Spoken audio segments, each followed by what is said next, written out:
ரவையை வச்சு நம்ம அடை ரெசிபி தான் செஞ்சு காட்ட போகிறோம். இப்போ வந்து பவுலில் 1 டம்ளர் நல்ல புளிப்பான தயிரை ஆட் பண்ணிக்கோங்க.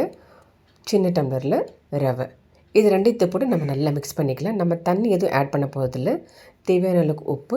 இப்போ வந்து நம்மளுக்கு பிடிச்சமான வெஜிடபிள்ஸ் ஆட் பண்ணிக்கலாம். கொஞ்சமாக குட்டி குட்டியாக நறுக்கிய வெங்காயம், கொத்தமல்லி தழை, காரத்துக்கு ஒரு பச்சை மிளகாய், துருவின கேரட், கொஞ்சமாக இஞ்சி வந்து நான் கிரேட் பண்ணி போட்டிருக்கிறேன்.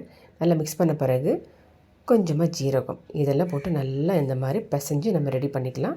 இப்போ கல் சூடான உடனே குட்டி குட்டியாக பால்ஸாக பிடிச்சி ஒரு பிளாஸ்டிக் ஷீட் மேலே இந்த மாதிரி நம்ம தட்டி போட்டுக்கலாம்.